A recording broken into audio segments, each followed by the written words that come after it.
From the City of Angels, you're listening to the James Salazar Media Podcast. On today's episode, we're going to talk about the political spectrum. So let me strike the music and I'll meet you on the other side. Engage. Ask not what your country can do for you. Ask what you can do. It's one small step for man, one giant leap for mankind. Say hello to my little friend. No, I am the father. I'd like to take this chance to apologize to absolutely nobody. What's up, savages, and what's up, my fellow Americans, and welcome to the James Salazar Media Podcast, where you get your weekly dose of pop culture, politics, and futurism. I am your host, the formerly mentioned James Salazar, aka the media, the new media, the true media. You know, all the news sources are opinionated news, and if that's the qualification, if that's the standard for being the media, then James Salazar is a part of the media. So take that, fake news. But I digress. So things have been getting crazy, right? We've taken this moment of solidarity and unity, and we let politics cram in and start to divide us. Everybody was on board for refurbishing, having a greater eye and greater responsibility expected from the police forces. You know, some police and their hiring methods have led to bad employees who can't handle the stress of someone who might be getting in their face and may not be saying the things that they want to hear, but they're not breaking the law. But they get angry and they want to abuse their authority and hurt that person. Well, that's not their right, and it's against the law. And this mentality, this entitlement mentality that they don't have to be respectful to human life, where they have forgotten that they work for us. And they exist at our pleasure. They're supposed to serve and protect us, not be the apparatus of fear and intimidation. They're supposed to maintain our constitutional rights. And their job is to de-escalate, not get offended and break the law. This is common sense. We were all on the same page. But then politics came in. Groups like Antifa and Black Lives Matter and even far-right racist groups started to divide us with their thinking by saying all cops are bad. We need to defund the police. The genocide committed by the cops on black people. These lies are now problematic and statistically untrue. I know they feel true.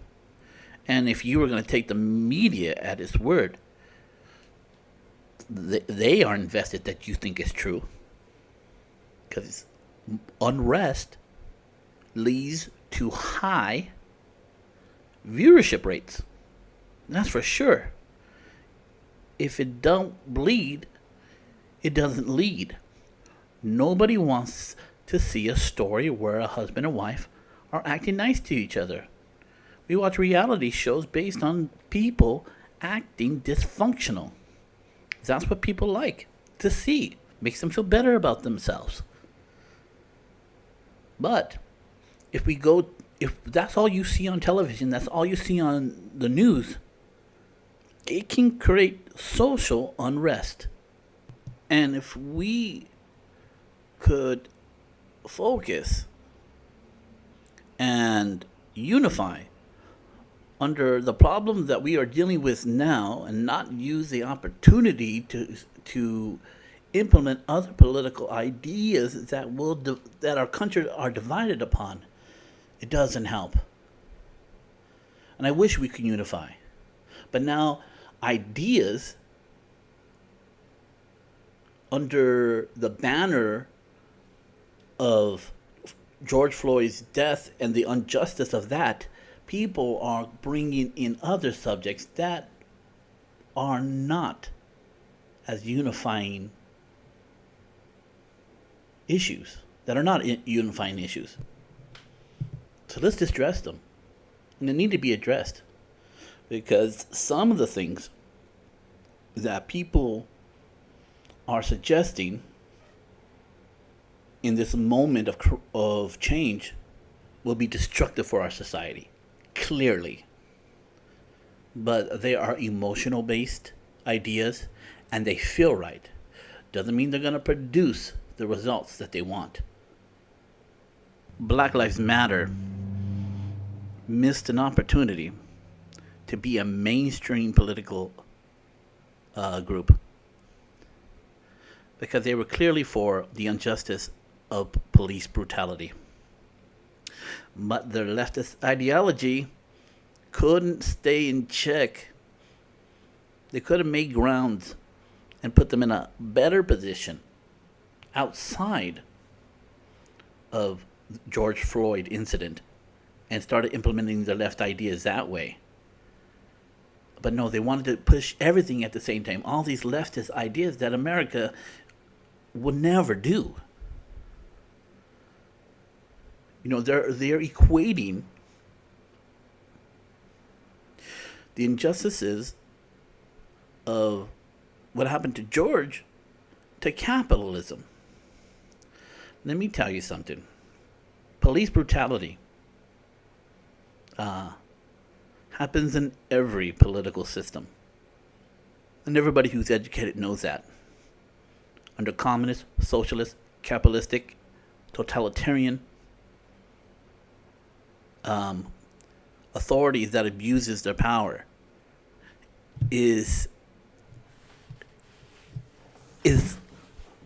part of the human condition, not a political system. If you give people power without checks, they will abuse their power. This is obvious. But they're saying statements that are untrue, which can lead to the death of more black people. They said that the police department are committing genocide on black people. Statistically, this is untrue. We know this to be untrue. In 2000, and just look at the numbers. In 2019, in the whole country of 350 million people, that's not counting undocumented people. Out of 350 million people, there's been hundreds of thousands of interactions with cops. And only 1,000 people were killed by cops. Out of 350 million. One is too much, but it's not a genocide. And out of those 1,000, more white people died. Second, black people. But let's get down to the real number that we're concerned about. Unarmed citizens who were killed by the cops.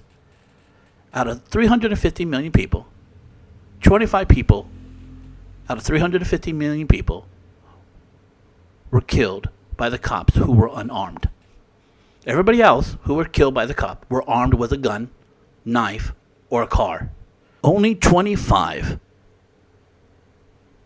citizens were killed who were unarmed. And out of those 25 people, 14 of them were African American or Black American. That's a lot. That's too many. I get it. But it ain't no genocide. Just not true. Okay? Now listen to me. Black people are not privileged to this information because there is a political group called the Democratic Party who are invested that black people believe this and hire them into office. They will tote this untrue line that there's a genocide of black going on black people by the cops. Now, here you are, a black man, and you're told this, and you believe it's true, and the media supports it by only showing the interactions with cops that are negative, you're going to get pulled over. Well, what are you doing? You haven't done anything wrong, but you're fearing for your life. Because you were told a lie that cops hate you, they are racist, and they want to commit genocide on you. So when they put you in handcuffs, what do? If you believe what they say, how can you not fight for your life? This happened recently. A man who fell asleep in the driveway of a fast food joint. I don't forget which one it was. He fell asleep. He was drunk. Cops took him out and said, "Hey, you got to go to jail for this. It's beyond our ability. We can't let you go drunk. You're already in the car. This happens to white people. This happens to black people. This happens to Hispanic people and Asian people. If you're caught with the key in the ignition, you're going to get a DUI and you're going to go into the can to sober up." Happens to everybody. But this black guy, which I believe may not be true, there's a certain level of responsibility he has to take, but he's drunk. But if he believed that lie, that this could be his life, how do you not run? How do you not fight? It is the Democratic Party and Black Lives Matter who tells black people this lie that makes them believe that they have to fight for their life when they don't have to, because statistically it is 100% untrue. And Black Lives Matter and the Democratic Party and people who believe this have to take a level of responsibility for the deaths that are caused by black citizens who believe their life is at threat because of the police. And it doesn't help their community. And it puts the chips on the shoulder of black people, because how are you going to respect people who are trying to commit genocide on you, right? It is part of their behavior that gets them in trouble. But how do you not get in trouble? How can you be nice to people who you feel are going to kill you? Right? But my friends, it's untrue. 1,000 people out of 350 million people is not a genocide. 14 black citizens killed unarmed is not a systematic killing of your race. It's not. Actually, the numbers, one is too many, but the number overall is good.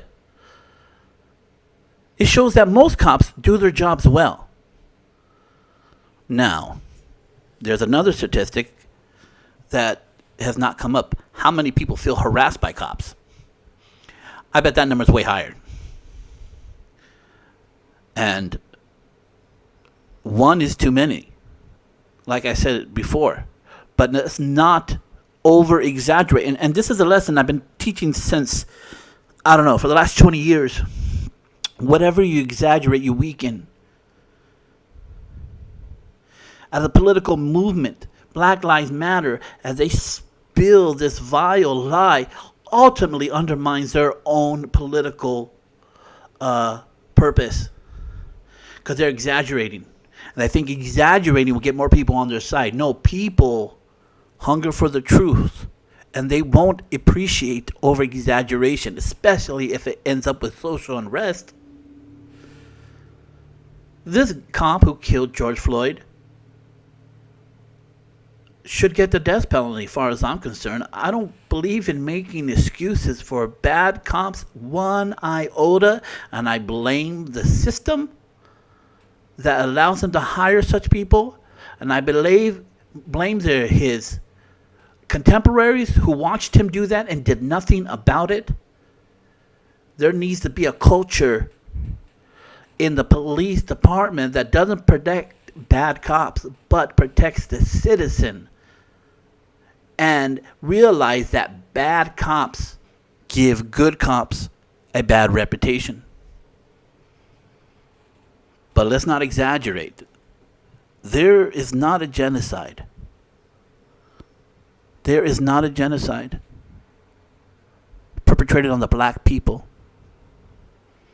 And Black Lives Matter, Look, you can go on the internet right now, and you can see hundreds of recordings of police abusing their power, violating people's constitutional rights, and it covers all gamuts of race, religion, and creed.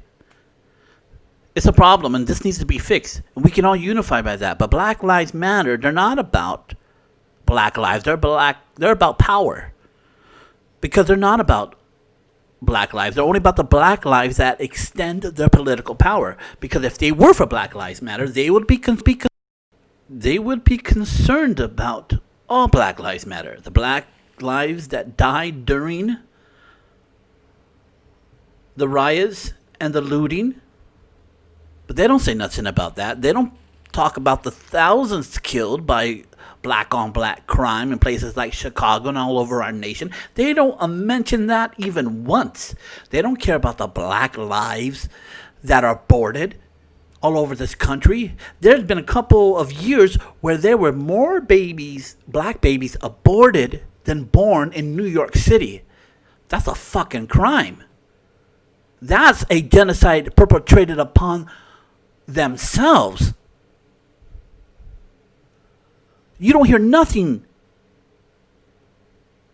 You don't hear nothing from Black Lives Matter about those statistics because they're not about all black lives. They're only about the black lives that are killed by cops because there's an access to political power.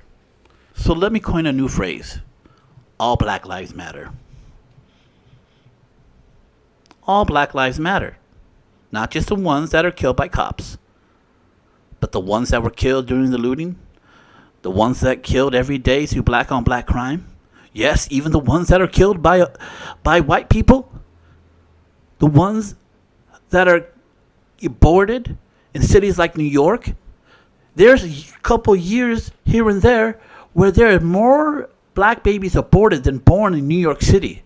That's a fucking crime. That's a genocide committed upon your own race. And if your white liberal friend thinks that's okay, run from that fucker. Because with friends like that, who needs enemies? If you're truly going to be for black lives that matter, it's got to be all lives. All the lives. Whether they're politically expedient for you or not. And might be against your political values. If not all black lives matter, then no one's really going to take you seriously in the long run. And they're going to see through it. And and one thing I do agree upon of them, saying that all lives matter doesn't help. Not all lives need the attention. There are certain groups of races that are doing very well in the United States, like Asians, Indian Americans, not Native Americans, Indian Americans. They're doing well. Black people are not doing well in our society today. And saying that all lives matter doesn't quite solve the problem. Let me tell you something. If a pipe broke underneath your house and you and your friend went down there to fix it and you say, oh, hey, that's the pipe that's broken. Let's fix it. And your friend says, why? All pipes matter. You're like, what? Yeah, all pipes matter. And you say, but that's the one that's broken. Doesn't matter. All lives matter. All pipes matter. You got to treat all the pipes the same. That's unrealistic, and it doesn't address the problem. Right now, black people need more attention. But it may not be the attention that they want. It should be the attention that they need. The top problems that the black community are facing right now are not cops. It's a culture that doesn't value being a father that stays in the home. 70% of the black population doesn't have a father in the home. And there are consequences to that. Socially, emotionally, and economically. Black on black crime. Abortion, like I mentioned before. The best way to maintain political power is to have a healthy birth rate. But white liberals convinced black people that they shouldn't bring their babies into such a hard world, but they're keeping theirs. They're having their babies. That's racist.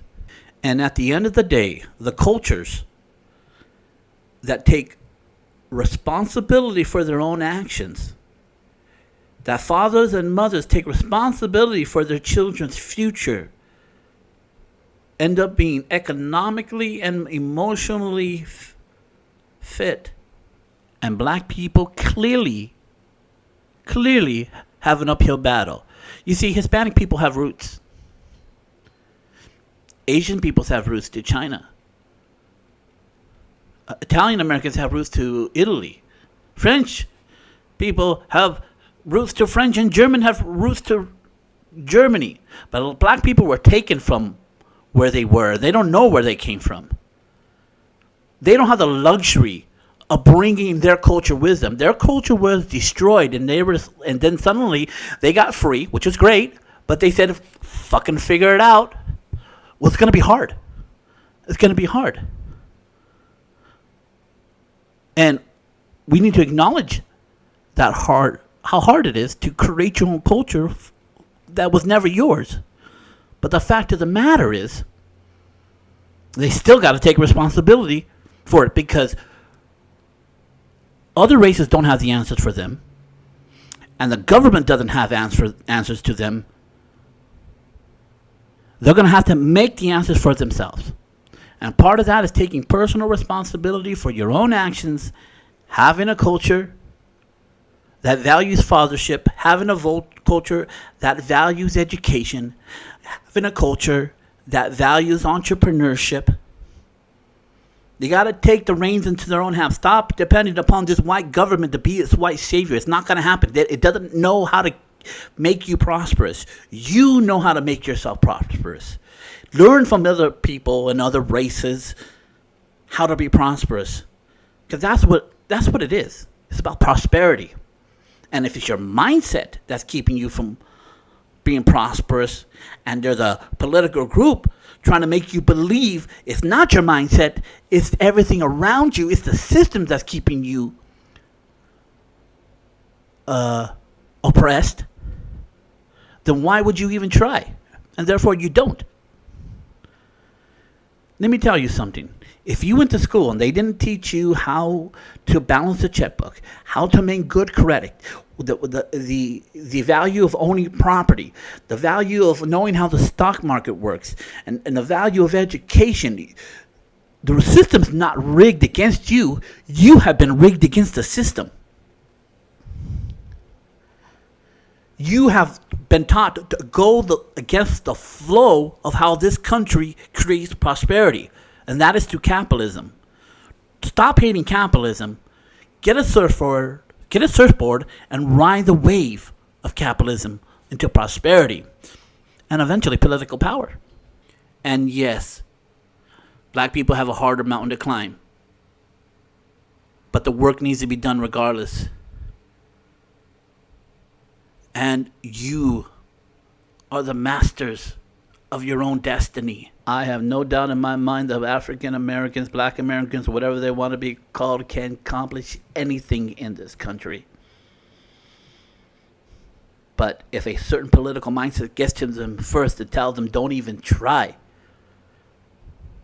because the system's rigged against you, and the only way you can do it if you vote for me, they've been hoodwinked.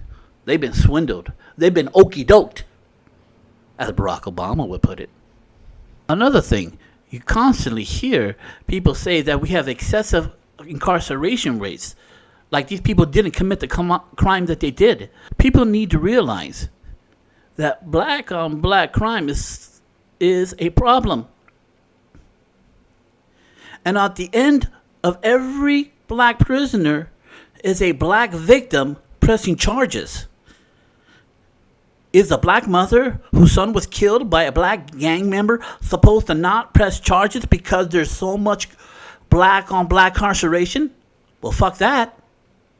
They deserve justice. People say if you pull the cops out of the community, there'll be less people going to jail. Doesn't mean there'll be less victims. There'll be more victims. That's what's not being said. If there's no cops to prosecute, you're just left to fend for yourself by evil people who will take advantage. Evil people are looking for opportunities to do something and get away with it free. Not having to work a hard day's work, not having to be an entrepreneur, but just victimize people and get things the easy way. If there's no cops, who's going to tell? Right?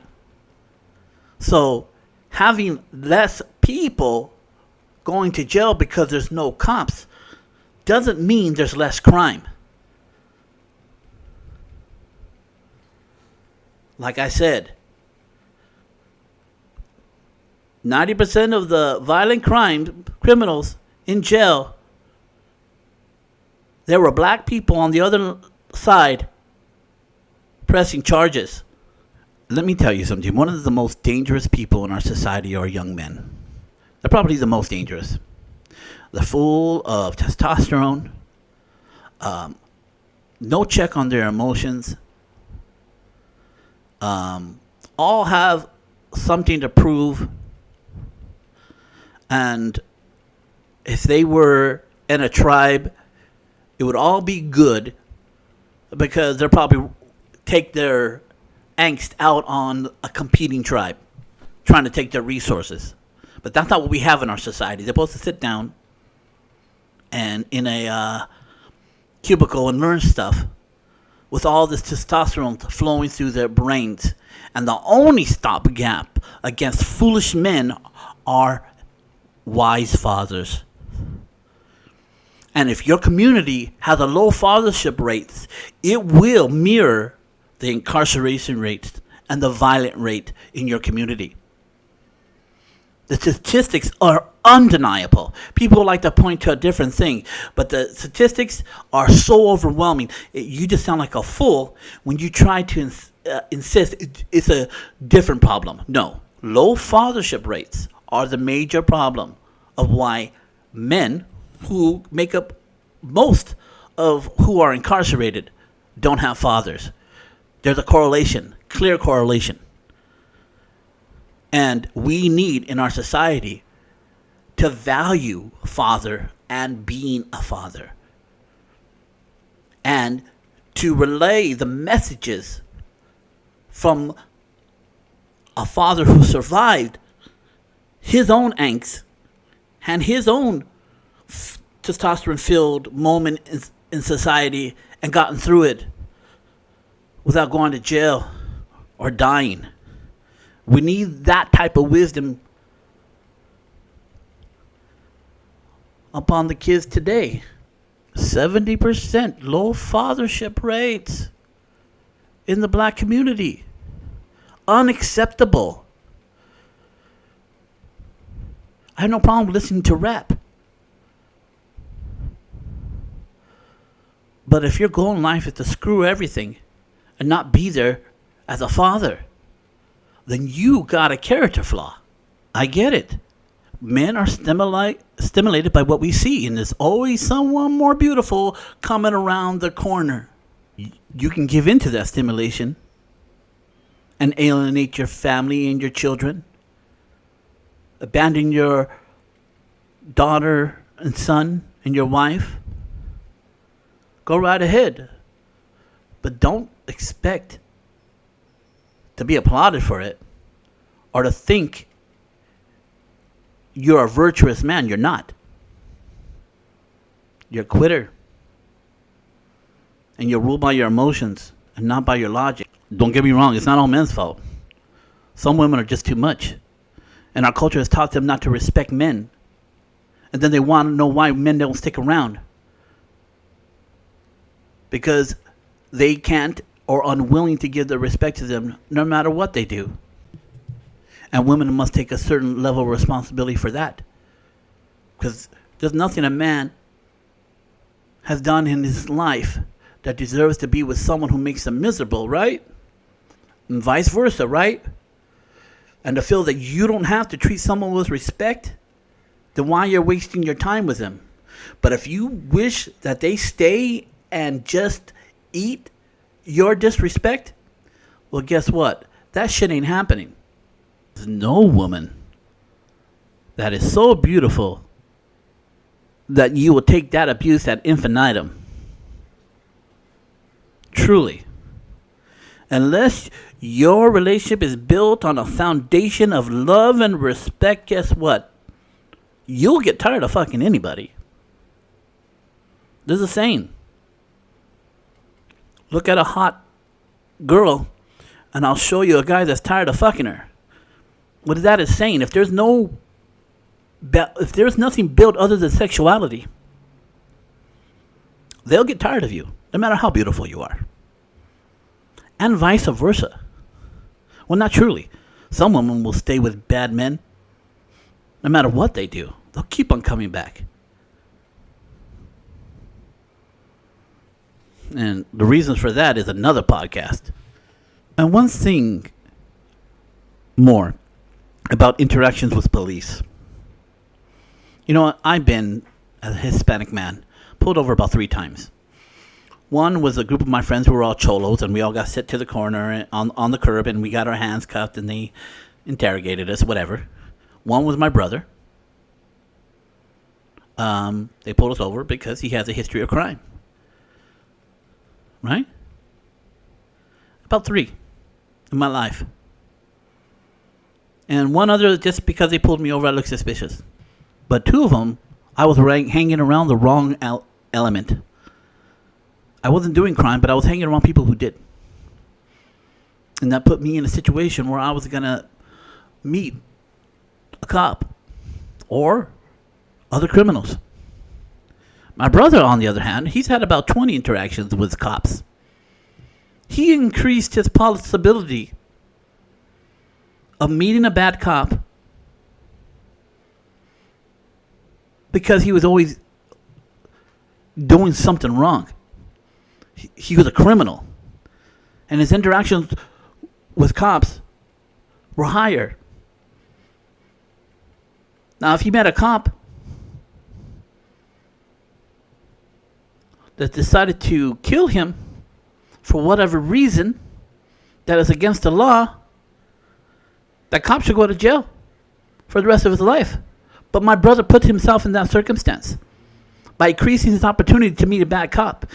Doing crime in general increases you with the opportunity of meeting bad criminals that could shoot you just because they don't like you.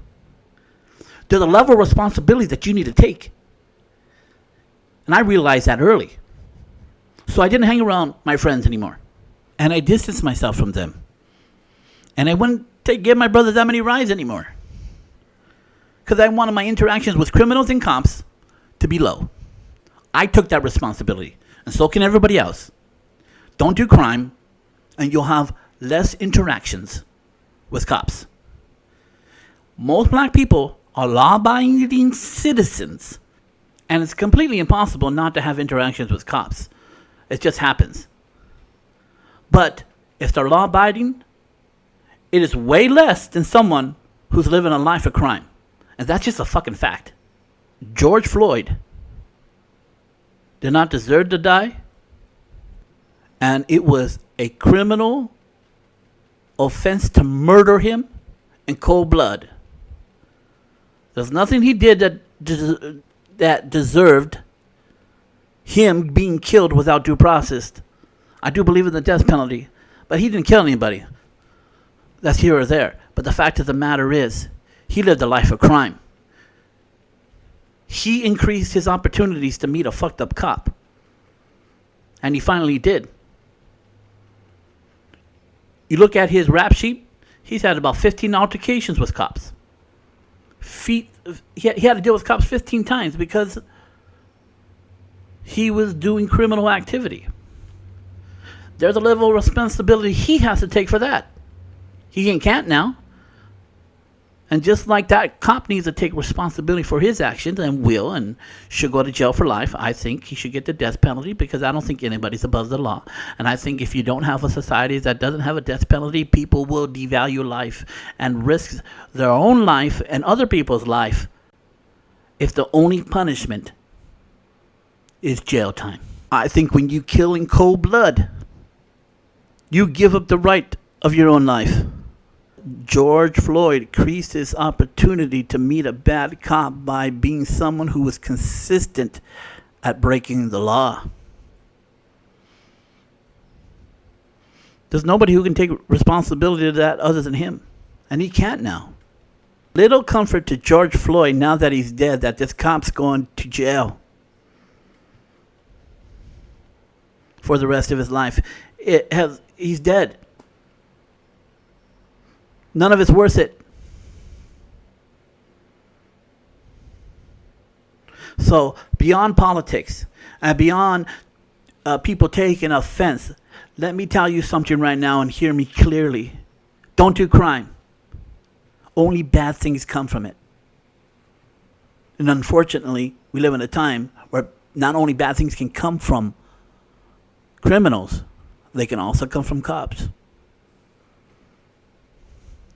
And your best way to avoid it might be impossible to avoid, but the best way to avoid it is being a good law-abiding citizen. We are not in the 50s where you walk peacefully down the street and they sick dogs on you and beat you with billy clubs.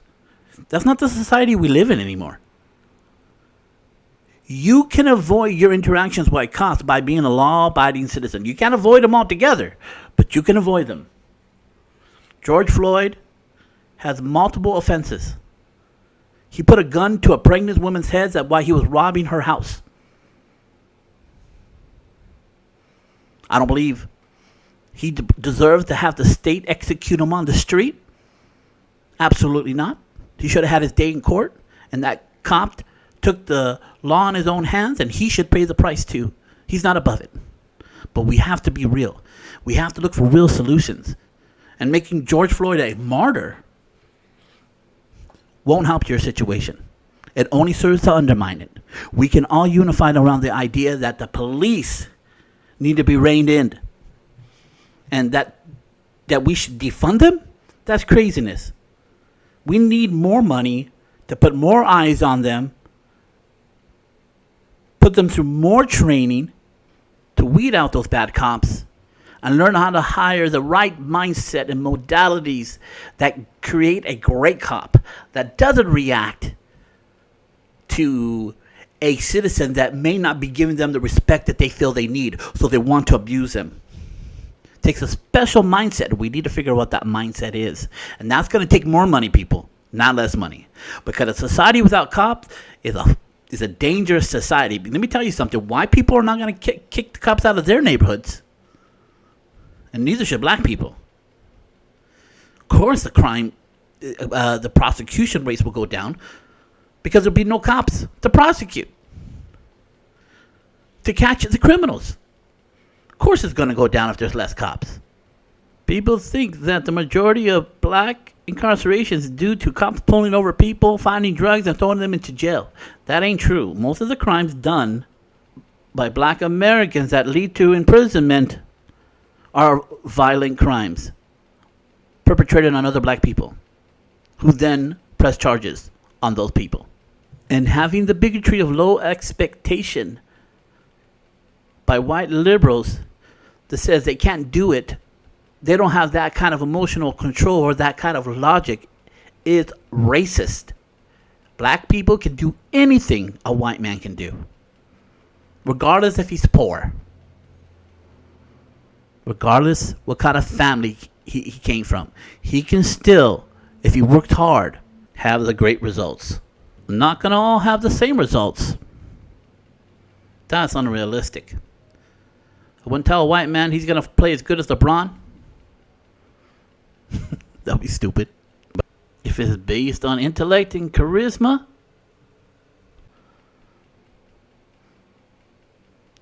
black people can do what white people can do. Barack Obama proved that. So don't let anybody tell you what you can do, what is possible for you. Barack Obama knew, like at the age of 10, that he was going to be president of the United States. He didn't let the negative rhetoric that it's a white power structure and they won't let you succeed, that they'll stop you, that you don't have the right color. He didn't let none of that stop him fulfilling his dream. He had the audacity not to believe the victimization peddled by white liberals. He knew that he was charismatic, intelligent, and personable, and he can sway the American people, and he did for 8 years. So don't let anyone tell you what you can or cannot do. This idea that we should take down all the negative history of the United States is so foolish. Those statues are there to remind us that certain people had it wrong, and they paid a price for it.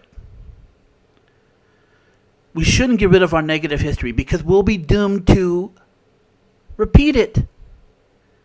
I mean, and for those black people who want to put slavery back into white people's faces, I don't know how taking down all the history of that serves to fulfill that process. I mean, you're going to go, hey, you guys committed slavery. Oh, yeah? What proof do you have of that? You burned everything. You took down all the statues of everybody who did that. So how do I know it's true? Good thing about America, we don't hide our bad history. It's right up there with our good history. And a good history it is. We should take credit as a nation for ending slavery. We didn't invent it. It only could last at the formation of our country about 100 years. And then it's been abolished. There were still countries all around the world that had slavery for thousands of years. We shouldn't take the responsibility of creating it, but we should take the responsibility for ending it. Hundreds of thousands of men died to free black slaves, and hundreds and thousands of men died because they wanted to keep them as slaves. That's a big price to pay. And I won't act like it didn't happen. Of course, black people had it tough, and they had it tougher than any white man to try to rebuild themselves, of course. And they probably should have got reparations for slavery at that time. But taking down our history by destroying our past, good and bad. Yeah, the men who created this country were not perfect. Were flawed. They were men that did great things. They could have been great men like John Adams, who was an abolitionist. He believed freedom was for everybody. That's a great man. But George Washington, Thomas Jefferson were men who did great things that were flawed because they owned slaves. I just give more praise to people like John Adams, who were abolitionists, who lived their principles. Not people who wished for a better world but didn't do nothing to change it themselves concerning slavery. But they should get the credit for writing the documents and signing the documents that would eventually end killing slavery in the Western world. They should get the credit for that. But I'm not going to pretend they didn't own slaves. That's pretty stupid. People say that George Washington was an honest man, and that's great. But I would have had him be less honest and have no slaves. I just think being a slave owner is worse than being a constant liar. They're both not great attributes, but if I had to put them on the weight scale of what is worse, clearly having slaves was worse. But I won't pretend they did not play a big part in creating the greatest nation on God's green earth. And that's not the perfect nation on God's green earth, because people are involved in that and it will never be perfect. But we always strive. We always push towards being a better society. That's the American story. That we're always constantly trying to fix our shit. Other nations just don't do that. They try to solidify and hold on to these bastions of negativity. We as Americans, we try to better ourselves. And those who hold these antiquated ideas like racism become fewer and fewer in our society. That's all we can hope for. So I don't think we should get rid of our history, the good and the bad, the dichotomy of people doing great things and also doing bad things, looking at things that redeem them and things that are unredeemable. We need to be a much more thoughtful society and not try to hide everything under the cover, good, bad, or indifferent. We can honor these men for what they did and pity them at the same time for not being able to live their principles. That's the story of being human. Having a life filled with regret and brilliance. We must give up the political ideology of unforgiveness. We have all made mistakes. We have all lived a life that sometimes we were proud of and sometimes we were ashamed of. We all have reacted wrongly to certain circumstances, and we've all acted perfectly to a circumstance. But to go back and attack people for the mistakes they made in the past that they clearly regret will only serve to divide our country. If you want forgiveness for what you have done, you must extend that forgiveness to everyone else if they're truly sorry for what they have done or believe or said. We must be and have been a society that if you are willing to make the changes, we will forgive you. Once you're square with the house and you paid your dues in jail, you are forgiven. That's the only way the society works.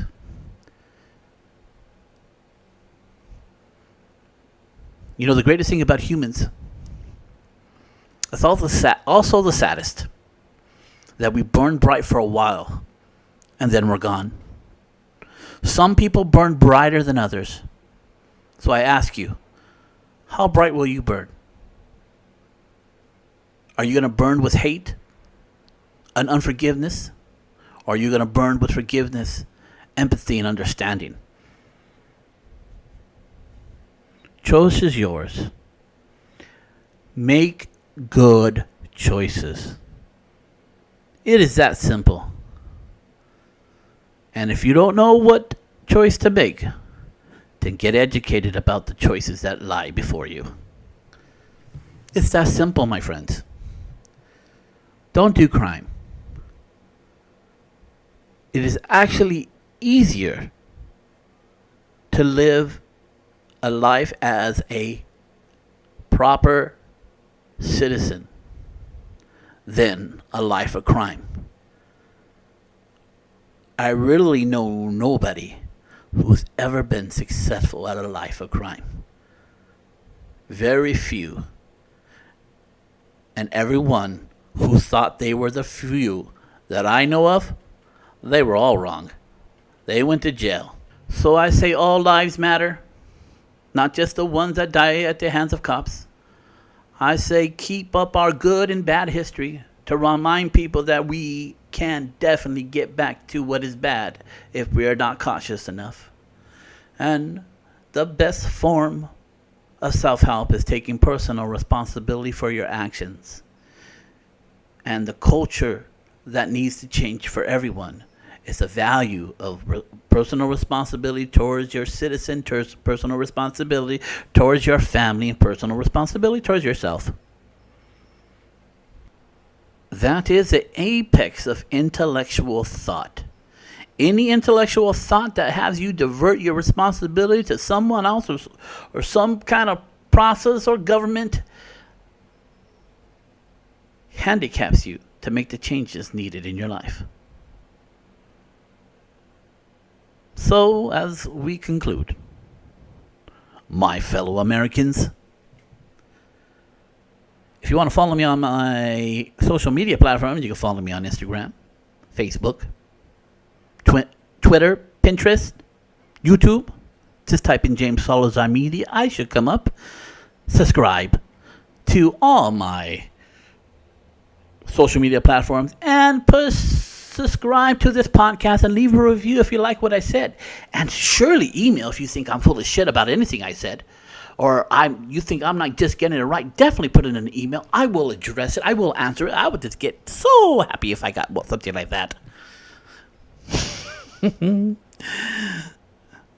So, my friends, when the storm of life comes against you and you find yourself on your knees, you stand up and you stand tall and look at that storm and say what my sensei Jack Burton always says: give me your best shot. Strike the music.